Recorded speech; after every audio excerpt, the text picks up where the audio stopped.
Le livre des Juges, chapitre 7. Jérubbaal, qui est Gédéon, et tout le peuple qui était avec lui se levèrent de bon matin et campèrent près de la source de Harod. Le camp de Madian était au nord de Gédéon, vers la colline de Morée, dans la vallée. L'Éternel dit à Gédéon, « Le peuple que tu as avec toi est trop nombreux pour que je livre Madian entre ses mains. Il pourrait en tirer gloire contre moi et dire, « C'est ma main qui m'a délivré. » Publie donc ceci aux oreilles du peuple. Que celui qui est craintif et qui a peur s'en retourne et s'éloigne de la montagne de Galaad. 22 000 hommes parmi le peuple s'en retournèrent et il en resta 10 000.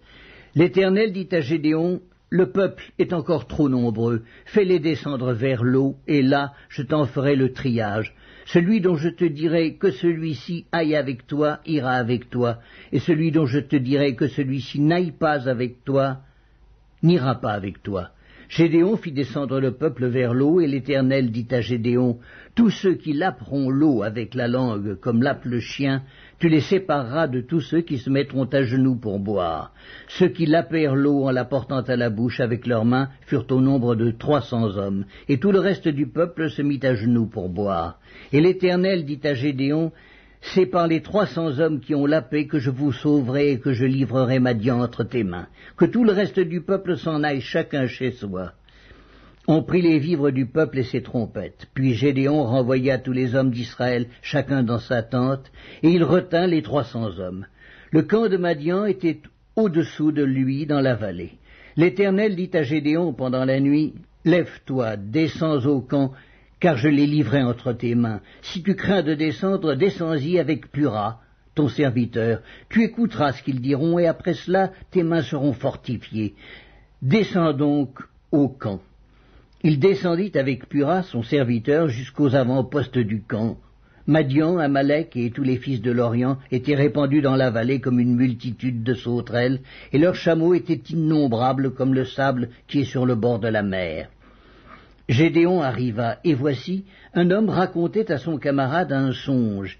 Il disait, « J'ai eu un songe, et voici, un gâteau de pain d'orge roulait dans le camp de Madian. Il est venu heurter jusqu'à la tente, et elle est tombée. Il l'a retournée sans dessus-dessous, et elle a été renversée. » Son camarade répondit et dit, « Ce n'est pas autre chose que l'épée de Gédéon, fils de Joas, homme d'Israël. Dieu a livré entre ses mains Madian et tout le camp. » Lorsque Gédéon eut entendu le récit du songe et son explication, il se prosterna, revint au camp d'Israël et dit, « Levez-vous, car l'Éternel a livré entre vos mains le camp de Madian. » Il divisa en 3 corps les 300 hommes, et il leur remit à tous des trompettes et des cruches vides, avec des flambeaux dans les cruches. Il leur dit, « Vous me regarderez et vous ferez comme moi. Dès que j'aborderai le camp, vous ferez ce que je ferai, et quand je sonnerai de la trompette, moi et tous ceux qui seront avec moi, vous sonnerez aussi de la trompette tout autour du camp, et vous direz, pour l'Éternel et pour Gédéon. » Gédéon et les 100 hommes qui étaient avec lui arrivèrent aux abords du camp au commencement de la veille du milieu, comme on venait de placer les gardes. Ils sonnèrent de la trompette et brisèrent les cruches qu'ils avaient à la main. Les 3 corps sonnèrent de la trompette et brisèrent les cruches. Ils saisirent de la main gauche les flambeaux et de la main droite les trompettes pour sonner, et ils s'écrièrent « Épée pour l'Éternel et pour Gédéon !» Ils restèrent chacun à sa place autour du camp, et tout le camp se mit à courir, à pousser des cris et à prendre la fuite. Les 300 hommes sonnèrent encore de la trompette, et dans tout le camp, l'Éternel leur fit tourner l'épée les uns contre les autres. Le camp s'enfuit jusqu'à Beth-Shitta, vers Tserera, jusqu'au bord d'Abel-Méhoa, près de Tabat. Les hommes d'Israël se rassemblèrent, ceux de Nephtali, d'Azer et de tout Manassé, et ils poursuivirent Madian.